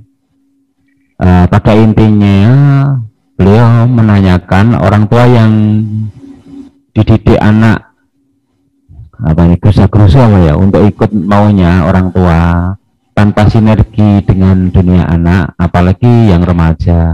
Anak dipersamakan dengan karakter dan usia orang tua. Tentu tidak nyambung. Bagaimana baiknya solusinya, Ustaz? Begitu. Ya, ini berarti kesalahan pada orang tua dalam memperlakukan anak-anaknya. Makanya ketika Rasulullah mencium Hasan, kemudian Rasulullah mencium anak-anak kecil yang lainnya, Aqra bin Habis, seorang pembesar Quraisy, heran. Dia mengatakan, ya Rasulullah, kok engkau cium anak-anakmu? Kok kau cuma anak kecil? Nabi pun bertanya, kenapa memang? Saya punya anak 10, satu pun tidak pernah saya cium. Nah, ini jenis bapak yang kasar ini, bengis ini. Coba 10 anaknya satu pun tidak dicium, coba itu. Ya, ini pola yang namanya gerusa-gerusu itu. Makanya keluarlah hadis Nabi menjadi pelajaran buat kita. Man la yarham, la yurham. Siapa tidak menyayangi, maka tidak akan disayangi. Jadi makanya inilah pentingnya Bapak Ibu belajar cara mendidik anak. Baik dari Al-Quran, dari Sunnah, dari kehidupan orang-orang yang sukses dalam mendidik anaknya itu. Suatu kali saya di airport, di pesawat ya. Di pesawat itu ada 2 lantai, saya di lantai atas. Gitu. Melihat ada anak-anaknya orang Arab. Kita tahu anaknya orang Arab itu kasar-kasar, bandel-bandel. Tapi ini tidak. Ya, 3 anak, mereka lembut, hormat sama orang tuanya, kasih sayang dengan adik-adiknya, luar biasa. Kemudian saya tertarik mendekati anak itu. Bapakmu yang mana? Saya tanya, bapakmu yang mana? Dia tunjuk itu. Kemudian saya samperin bapaknya itu. Assalamualaikum, saya kenalan. Dan ternyata bapaknya ini dosen di Libya. Dosen di Libya. Kemudian saya tanya, bagaimana caramu mendidik anak-anakmu seperti itu? Saya lihat anakmu luar biasa. Hormat sama orang tuanya, sayang sama saudaranya. Ya, luar biasa saya melakukan itu. Maka apa yang dijawab sama Bapak Ibu ini, saya hanya memberikan contoh yang baik sama mereka dan banyak mendoakan. Nah, jangan lupa itu. Ya, Bapak Ibu sekalian, kalaupun anakmu tidak sesuai dengan harapanmu, mungkin dia nakal, mungkin dia punya karakter yang super aktif, ya, mungkin kadang-kadang dia terbawa oleh lingkungannya, sehingga terpengaruh yang buruk. Ya, terus kita memperbaiki anak-anak itu, tapi jangan lupa doakan anakmu. Jangan pernah kamu melaknat anakmu. Jangan pernah kamu kemudian mengkapokkan. Apa mengkapokkan? Bahasa Jawa itu mengkapokkan apa itu? Ya, mengatakan apa namanya, dasar anak rusak, dasar nak bodoh, astagfirullahaladzim. Jangan. Itu artinya kamu telah menjerumuskan anakmu sendiri. Saya ketika di Australia diundang oleh seorang kawan orang Libanon makan malam itu. Saya melihat dua anaknya berantem. Ya, anaknya laki perempuan berantem. Anak Libanon itu putih-putih kan. Ketika berantem kelihatan mukanya merah. Dua-duanya marah. Sama bapak ini, dan ini pelajaran buat saya praktekkan sama anak saya. Ketika mereka berantem, kemudian oleh bapaknya dipegang dua tangannya, yang laki dan perempuan, kemudian mereka disuruh minta maaf, salam-salaman, minta maaf satu sama lain, kemudian yang ini disuruh cium jidatnya yang ini suruh cium jidat yang ini. Reda. Kita lihat anak itu seperti reda darahnya, dan subhanallah main lagi anak itu. Subhanallah, saya ambil pelajaran penting malam itu. Saya praktekkan sama anak saya. Hasilnya luar biasa. Ini sekedar hadits bin ni'mah. Karena kejadian itu saya praktekkan betul sama anak saya itu. Kalau berantem saya ketemukan jabat tangan cium satu sama lain. Apa yang terjadi saudara sekalian? Ketika anak saya bagi menjadi 3. Ya, anak saya ada 8. 2 itu pengusaha, 2 ilmuwan perempuan. Alhamdulillah, yang satu lulus ITB, yang satu dua-duanya ini kesehatan. Kemudian yang lainnya kita sekat jadi ulama. Nah, anak yang kedua itu secara ekonomi lebih sukses. Dia kerja di Australia, lanjut ke Kanada, dia bikin rumah apa. Ketika dia menikah, kakaknya juga menikah. Dia serahkan rumahnya untuk kakaknya. Sudah biar rumahku ditempati oleh kakak. Ini efek dari mana ini? Saya bangga dengan alhamdulillah. Ya, adiknya mau mengalah buat kakaknya. Dan itu saya lihat luar biasa kesatuan mereka itu ya karena faktor pola itu. Makanya Bapak Ibu jangan terlalu mendidik anak dengan gerusa-gerusu, ya didiklah mereka dengan penuh kasih sayang. Kalaupun ada kesalahan, luruskan kesalahannya dan jangan lupa doain mereka di tengah malam. Ya terus karena kita mengharapkan anak-anak kita itu jadi anak hebat, bukan jadi anak-anak biasa. Nah kita mengharapkan anak mereka kita itu menjadi anak yang sukses dunia, sukses akhirat. Dan akan membahagiakan orang tuanya. Itu yang kita harapkan kan. Ya, kalaupun dia gagal secara duniawi, insya Allah jangan sampai dia gagal secara ukhrawi. Wallahu a'lam bishawab. Ya, jazakumullah. Ini ada pertanyaan lagi begini Ustaz. Mungkin ini juga dialami oleh Bapak atau orang tua atau bahkan guru. Ketika menyuruh anaknya itu tidak segera melakukan. Pakai entar atau kalau bahasa Jawanya itu kosek gitu ya. Mungkin ada tips bagaimana nih saat ketika memerintah kepada anak biar anak juga langsung nyambung untuk apa yang diinginkan oleh orang tuanya itu. Bapak. Ya, barakallahu. Jadi pola kepemimpinan itu ada 4 macam. Ya, pola yang paling gagal itu pola perintah. Makanya Nabi tidak menggunakan pola perintah. Ya, Nabi menggunakan polanya itu pola delegasi. Ya, arsil hakiman wala tusi. Ya, makanya kalau Nabi SAW diundang makan sama orang, beliau suka membawa anak kecil. Apakah itu cucunya atau anak orang lain. Diajak duduk di sampingnya. Ini cerita Umar bin Syabbah. Umar bin Syabbah ini orang lain. Dia cerita ini sudah tua Umar bin Syabbah ini. Ya, ketika dia duduk bersama Rasulullah diundang makan oleh seseorang, Nabi itu suka ambil makanan gini, kurma kah atau makanan yang enak kah? Nabi minta izin sama anak ini. Boleh nggak saya kasih bapak itu? Ini pendidikan ini. Dan ini luar biasa.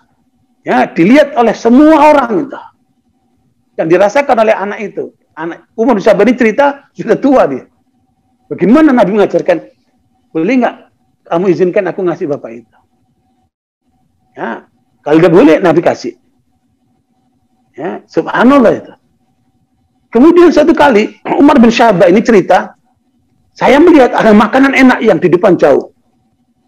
Maka saya lodotkan tangan saya menuju ke tempat ke makanan itu oleh Nabi, cuman ditepuk gini. Samillah, kalau makan baca bismillah.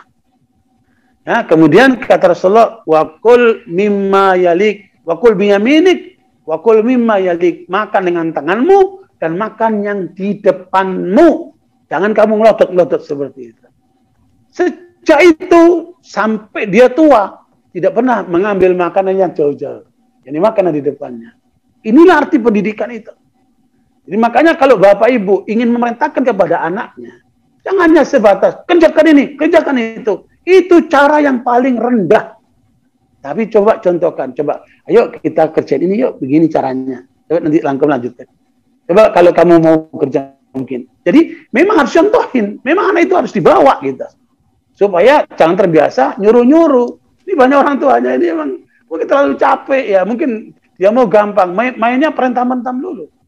Nah, makanya pola perintah itu bukan pola yang bagus dalam pola pendidikan. Tapi lebih dari itu harus memberikan pola motivasi, ya, memberikan dorongan dan dia nggak sadar ketika kita dorong dengan kita memberikan contoh itu dia akan ngikutin itu. Meskipun memang ini polanya beda-beda, ya ada anak yang dablek, ya ada anak yang yang sensitif kan, yang beda-beda. Tapi dablek itu sebabnya karena salah di awalnya itu.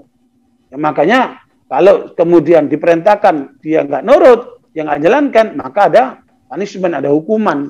Ya, apakah hukumannya suruh bersihin apa, suruh post up, suruh apa. Ya, tetapi kalau bisa dalam pola pendidikan jangan selalu menggunakan pola perintah. Wallahu a'lam. Yeah. Ini ada pertanyaan lagi, Ustaz. Kalau tadi kan orang tua soleh, anak soleh. Ini ada orang tuanya buruk tapi anaknya baik, Ustaz. Nah, kemudian apakah ini bagian dari ujian anak? Dan bagaimana dengan orang tuanya yang memiliki sifat yang buruk tadi? Apakah dia juga mendapatkan pahala karena memiliki anak yang soleh? Dan apakah kelak dia orang tua juga meninggal masuk surga karena memulai anak yang seperti itu? Gitu, mohon pencerahannya, Ustaz. Ya, barakallahu. Jadi saya sekalian, ada juga kejadian yang tidak sedikit seperti itu. Orang tuanya buruk, tapi anaknya bagus. Tapi saya sekalian, itu pasti di balik itu ada rahasia yang kita tidak tahu. Ya, ada rahasia yang tidak tahu. Makanya pernah orang di Maroko itu mimpi melihat Nabi menyampaikan ada seorang di Mekah sana itu beritahukan dia ahli surga. Dan mimpi itu sampai 3 kali terjadi yang dialami oleh bapak itu. Sehingga bapak ini kemudian berangkat umrah mencari orang itu. Sesuai dengan namanya dan alamatnya itu, ketemulah orang itu.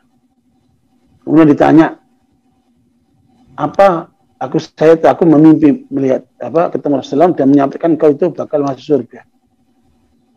Ya. Sementara masyarakat di sekitar itu menganggap orang ini orang buruk, bukan orang baik. Ya, kemudian orang yang dari Maroko ini bersumpah sama dia, aku bersumpah kepada kamu, aku tidak akan menyampaikan ke orang lain apa yang sedang terjadi dengan kau. Kok sampai Rasulullah menyebutkan kamu itu celaka di surga? Kata dia, saya ini di masyarakat dikenal orang buruk, tapi saya cuma satu yang saya lakukan. Ketika tetangga saya suaminya meninggal, dia ibu-ibu seorang janda yang mempunyai beberapa anak yang nggak ada yang menafkahi, maka aku bersumpah kepada Allah, setiap aku kali gajian, aku bagi 2. Sebagian aku berikan kepada keluarga itu, sebagian untuk kamu. Ya, subhanallah. Kata orang Maroko, ini yang mudah-mudahan menyebabkan kamu masuk surga. Ya, di Turki itu juga pernah kejadian bagaimana masyarakat menilai seorang bapak-bapak itu sebagai peminum, sebagai orang yang bejat. Ya, tetapi sampai ketika bapak itu meninggal dunia di jalanan, tidak ada seorang pun yang mengurusinya, karena orang tahu dia ini peminum. Ya, kemudian tiba-tiba dilaporkanlah kepada Sultan tentang adanya orang ini. Kemudian datanglah Sultan itu mendatangi keluarganya dan memerintahkan kepada pasukannya untuk mengurusi bapak yang meninggal di jalanan itu. Diurusin, dirawat, justru oleh sang sultan. Kemudian sultan bertanya kepada istrinya, apa sebenarnya terjadi dengan suamimu? Kok sampai tidak ada seorang pun yang mau mendekat kepada jasad suamimu yang meninggal di jalanan itu? Kata istrinya, suamiku itu orang yang soleh. Ya, yang selama ini kami tahu dia itu ahli tahajud, dia itu banyak membantu orang. Tapi dia pernah mengatakan, semoga nanti mayatku akan diurus oleh sultan. Ya, suamiku ini setiap hari dia beli minuman keras untuk dihancurkan, bukan untuk diminum. Suamiku ini datang ke tempat-tempat pelacuran untuk membiayai orang-orang perempuan-perempuan nakal itu supaya tidak pelacur. Dan itu yang dilakukan oleh suamiku ini. Dia bukan orang buruk, dia orang baik. Tapi masyarakat tahunya dia orang buruk karena dia datang ke tempat-tempat maksiat. Ya, itulah yang terjadi pada masa itu. Jadi setiap kali Anda melihat ada seorang anak yang soleh, yang benar dari orang tua yang kita lihat tidak benar, pasti ada rahasia di situ. Wallahu a'lam. Masing-masing apa rahasia? Wallahu a'lam. Kita nggak tahu. Makanya jangan suka menghujat orang. Ya, apalagi pendosa ya. Pendosa itu Allah Maha Pengampun. Jadi, kalau orang zalim kepada orang lain, itu masalah. Karena dia akan bertanggung jawab di rumah Allah. Tapi kalau orang itu dosa kepada Allah, semoga Allah mengampun dia. Tapi pasti Anda yakin itu di balik itu ada nilai kebaikan yang tersembunyi pada orang itu sehingga lahir anaknya seperti ini. Dan kalaupun anak itu benar, maka orang tuanya akan tetap dapat pahala. Karena anak itu lahir dari mana? Dari orang tuanya. Lihat surat Fatir, Fatir ayat 21. Walladzina amanu wattaba'atum dzurriyyatum biimanin alhaqna bihim dzurriyyatahum. Ya, ada pun orang beriman dan diikuti oleh anak-anak yang beriman, Allah akan sertakan mereka bersama. Ya, bisa jadi orang tua ada masuk neraka, kemudian anaknya masuk surga, dan karena syafaat anaknya orang tua itu kemudian terangkat jadi masuk surga. Ya, makanya Bapak sekalian, kita selalu senantiasa husnudzon kepada orang lain. Ya, melihat itu tentunya kita yakin ada rahasia di balik daripada orang itu. Wallahu a'lam. Selain itu hidayah ya, hidayah dari Allah juga. Nah, penentunya hidayah dari Allah, tapi ada rahasia pasti di balik itu semua. Wallahu a'lam.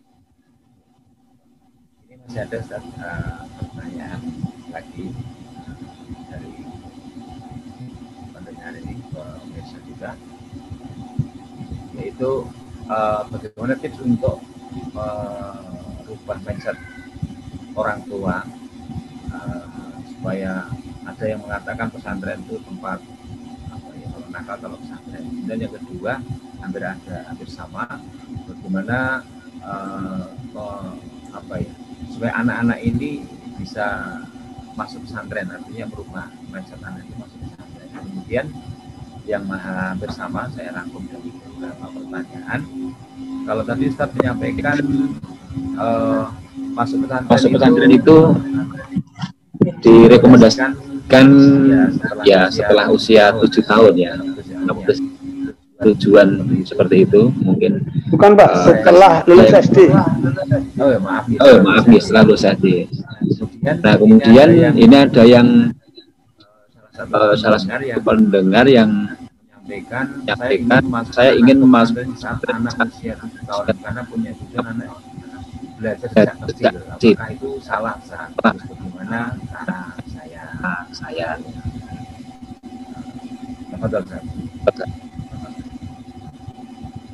Silakan dirikas, saya nggak dengar, putus-putus suaranya. Yang pertama terkait dengan mindset orang tua itu yang memasukkan pesantren.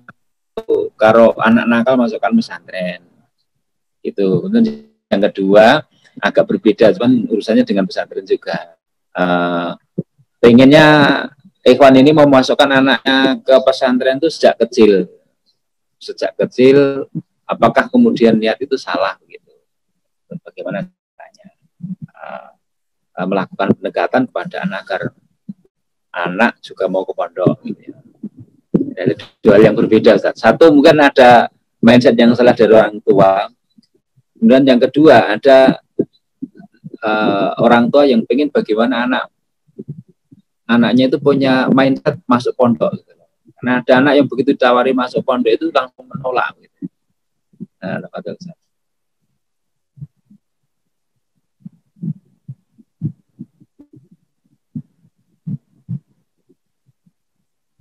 Suara Ustaz nggak terdengar, Mas. Suara Ustaz.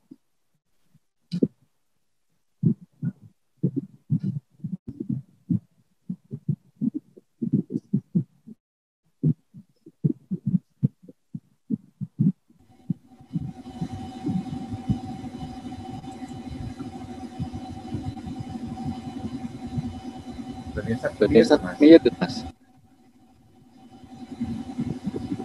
Maaf, dengar ya? Maaf ya. Jadi mindset kalau anak nakal dimasukkan pesantren itu keliru. Seakan pesantren itu penjara. Kalau kamu nakal saya masukkan penjara. Kalau kamu nakal saya lempar ke pesantren. Keliru. Saya nggak pernah lulus pesantren. Saya sekolah umum semua. Masuk pesantren seminggu digontor kabur. Bukan karena nggak mau sekolah, karena nggak tahu biayanya gimana.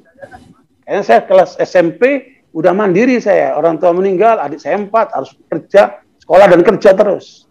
Tapi saya bikin pesantren, karena menurut saya pesantren itu lembaga pendidikan terbaik di dunia.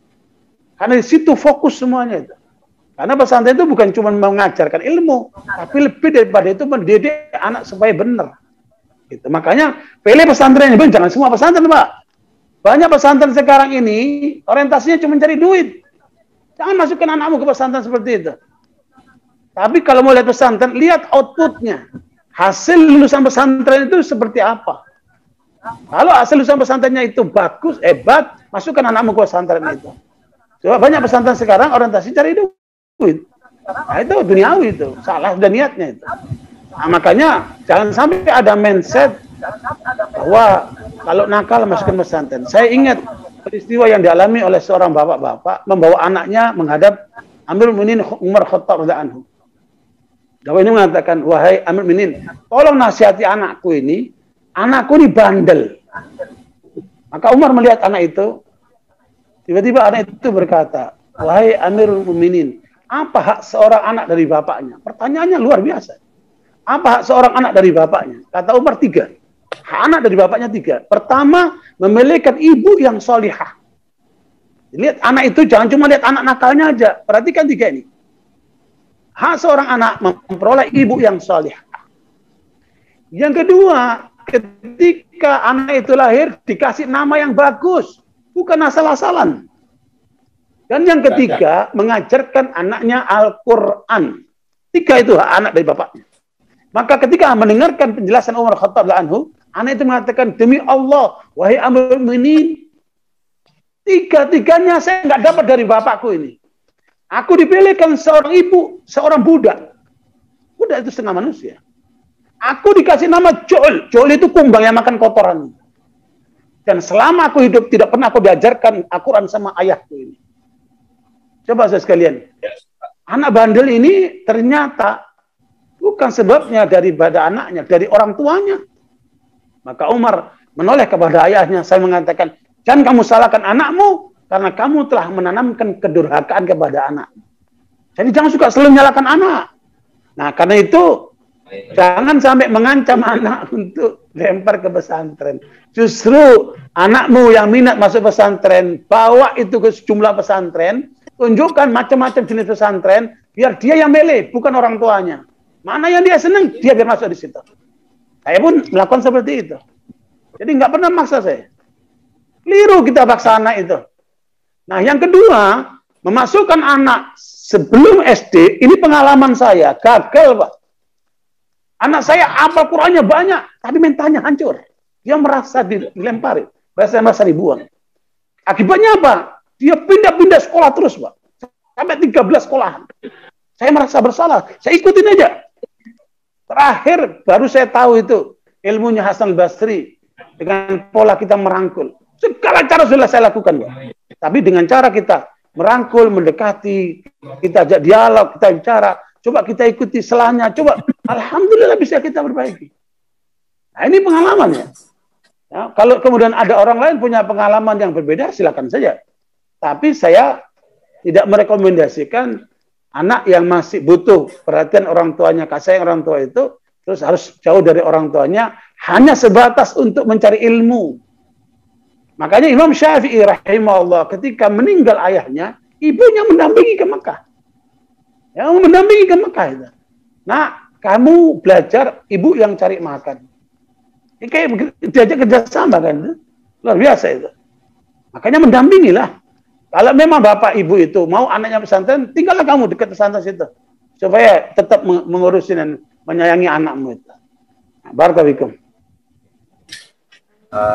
Saat ini mungkin yang terakhir, walaupun mungkin kita menyimpan dari tema tentang bagaimana. Saya nggak dengar suaranya, nanti bisa dibantu sama moderator ya. Kecil sekali suaranya. Silakan Pak, silakan Pak. Ini ada pertanyaan.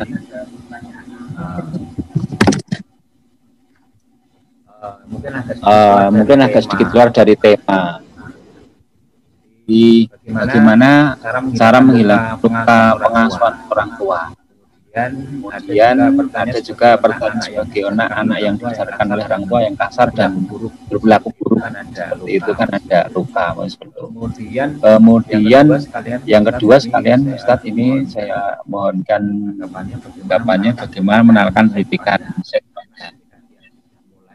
ketika dia sudah mulai bertanya tentang lawan jenis. Yang kedua saya nggak dengar Pak, apa Pak? Nah, seperti itu Ustaz. Moderator mungkin dibantu. Yang kedua apa? Oh ya, yang kedua ini. Hah? Yang kedua terkait dengan mengenalkan pendidikan seks pada anak. Ketika dia sudah mulai mengenal lawan jenis. Ya. Ya, barakallahu. Jadi Bapak Ibu sekalian, masalah yang pertama, kalau kemudian kita mengalami suatu pola pendidikan yang keliru oleh orang tua kita, itu bagaimana cara mengatasinya? Memang karena itu sudah tertanam, karena itu sudah sudah dialami, itu proses perbaikannya cukup lama. Makanya kalau kita menyadari itu salah, itu sudah suatu langkah bagus, langkah perubahan. Ya, karena itu sudah menjadi karakter. Umpamanya orang tua memperlakukan kita dengan cara kasar, sehingga kita menjadi anak yang kasar. Ya, orang tua suka mengatakan kata-kata yang jorok kepada anaknya, dan itu kita dengar semuanya itu. Sementara kita nggak mau seperti itu. Maka dengan kesadaran kita, itu sudah satu kemajuan yang luar biasa. Nah, tinggal berikutnya menghilangkan kesan itu. Nah, itu butuh 40 kali, Pak. Ya, butuh 40 kali untuk memalingkan, untuk menghindarkan, untuk menjauhkan. Dan kita isi dengan sesuatu yang kita anggap baik sebagai penggantinya. Sehingga terjadilah perubahan menjadi sikap lembut, menjadi kata-kata yang bagus. Nah, itu semakin kita mengkaji tentang ilmu pendidikan, tentang ilmu psikologi, kita belajar dari orang-orang lain yang sudah berhasil di dalam mendidik anaknya, dan kita lihat orang-orang yang bagus dengan karakter yang bagus, nah, itu insya Allah kita bisa menyerap itu.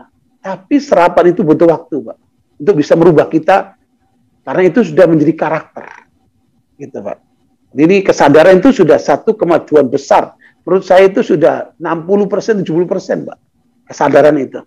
Nah, tinggal melakukan satu perubahan dengan kita menyadari, kemudian melakukan langkah-langkah perubahan untuk menjadi lebih baik lagi dari itu.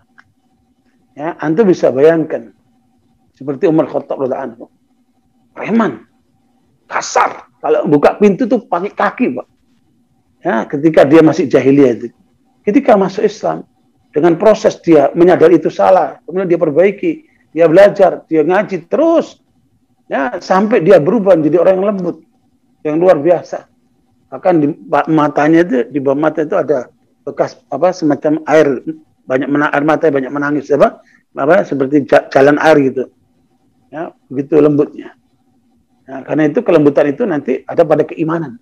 Ya, pada kedekatan kepada Allah. Makanya itu ilmu apa dasarnya itu ilmu, Pak. Ilmu itu yang paling penting untuk bisa merubah itu. Ya. Nah, pertanyaan yang kedua apa tadi ya?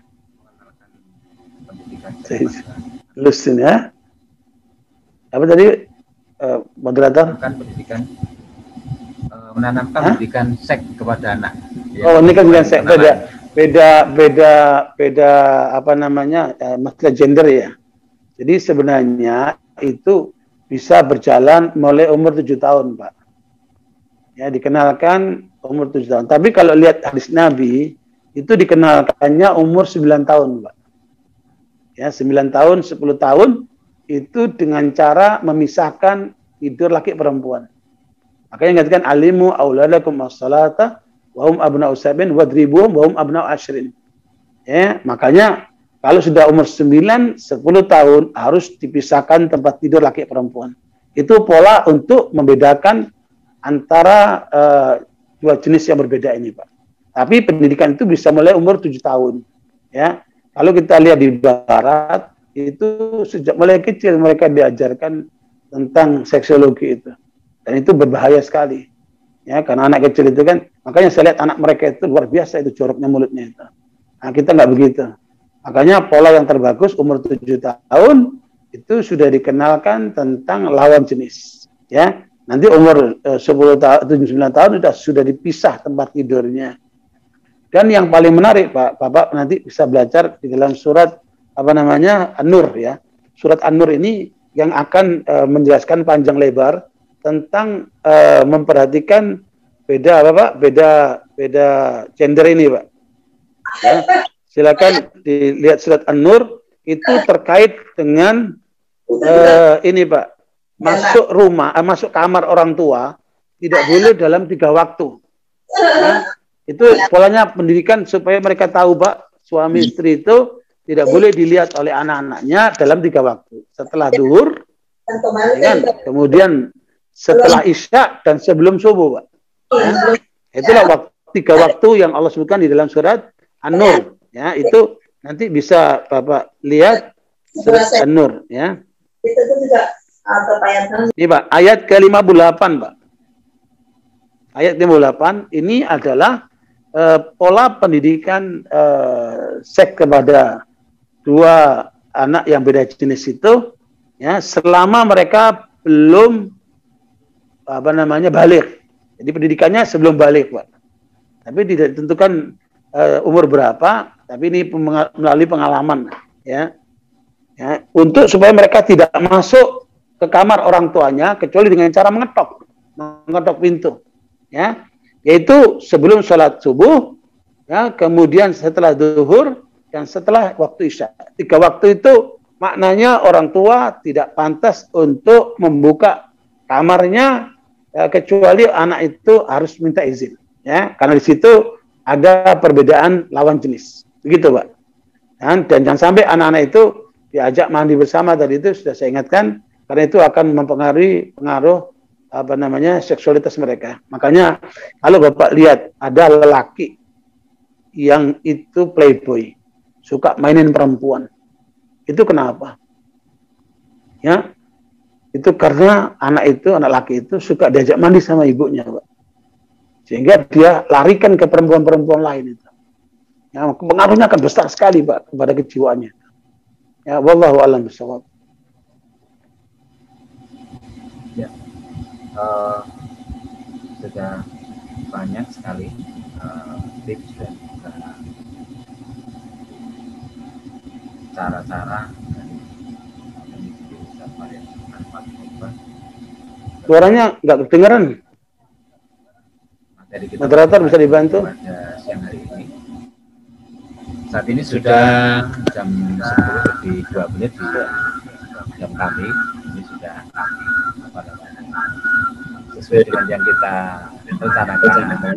Itu mohon maaf kepada Ustaz Farid bisa memberikan closing statement. Ya, barakallahu sebelum penutupan webinar ini, saya hanya mengingatkan bahwa anak-anak yang Allah berikan kepada kita itu merupakan amanat yang harus kita tunaikan dengan sebaik-baiknya, dan jadikanlah mereka seperti Allah katakan di dalam surat Al-Imran ayat 79. Ya, kunu rabbaniyin bima kuntum tu'allimul kitab bima kuntum tadrusun. Bagaimana melahirkan anak-anak yang rabbaniyin. Ya, Ibnu Abbas menjelaskan rabbaniyin itu dengan 3 pengertian. Yang pertama, anak itu alim, berilmu dalam ilmunya. Yang kedua adalah hakim, yaitu bijak, ya, sehingga dia paham tentang realitas. Dan yang ketiga, dia penyabar, halim, dia penyabar. Ya, apabila 3 kriteria itu terpenuhi pada anak-anak kita, berarti sukses mendidik anak itu. Ya, sehingga anak itu akan bernilai dunia, bernilai akhirat. Jadi kan anak kita adalah rabbaniyin, yang itu adalah ulama, hukama, dan hulama. Dia berilmu, dia bijak, dan dia penyabar. Mudah-mudahan dengan itu Allah berikan keberkahan kepada anak-anak kita dan bisa menghantarkan kita untuk kebahagiaan dunia sampai akhirat. Terima kasih atas undangannya.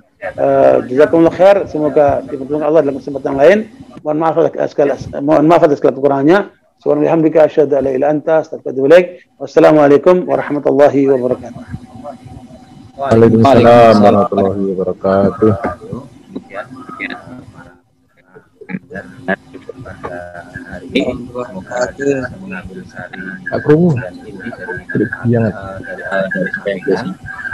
Pun masih ada beberapa pertanyaan yang belum terjawab, juga permohonan untuk dari Ustaz nanti akan diberikan penjelasan di grup, maka jangan keluar dari grup yang sudah bentuk itu. Dan nanti banyak informasi dan juga kajian-kajian dari selanjutnya. Nah, kemudian juga ada Bapak Ibu yang bergabung, saya ucapkan jazakumullah khairal jazaa. Semoga Allah memberikan kemudahan kepada kita untuk menjadi anak-anak kita menjadi soleh dan solehah dan menjadi tabungan kita di masa yang akan datang. Dan kita juga selalu berdoa semoga pandemi yang lagi melanda di negeri kita hari ini Allah angkat dan kita bisa melaksanakan berkat utamanya yang sekolah formal seperti kami dan mungkin teman-teman yang lain itu sudah bisa normal, bisa tatap muka. Di pesantren pun juga. Jadi kami mohon kesalahannya dan terima kasih atas perhatiannya. Semoga Allah selalu kita jaga kita semua. Akhiri bila topik kita ya. Selanjutnya kami silakan pada pembaca. Ya, jazakumullah khairan pada Ustadz Farid Ahmad Ogbah dan Ustadz Abdurrahman An-Najah yang sudah membersamai kita di acara webinar pada pagi sampai menjelang siang hari ini. Terus kemudian untuk para penanya nanti insya Allah ada hadiah dari Balai Dakwah Sragen berupa buku ya. Buku ini kelihatan enggak ini ya, kisah pembangun karakter anak muslim. Ini diterbitkan dari Balai Dakwah Sragen. Nanti insya Allah yang bertanya kita kasih gratis, nanti bisa kirim alamatnya, nanti kita kirim melalui jasa ekspedisi, begitu. Ya, kemudian selanjutnya kami ucapkan terima kasih jazakumullah khairan kepada semua peserta yang sudah mengikuti acara dari awal sampai berakhirnya acara ini. Semoga ilmu yang didapatkan bisa bermanfaat untuk keluarga, untuk umat Islam pada umumnya, dan untuk semuanya. Dan saya sebagai pembawa acara, mohon maaf bila ada salah kata, ada kekurangan dalam penyampaian acara pada pagi hari ini. Saya mohon maaf yang sebesar-besarnya.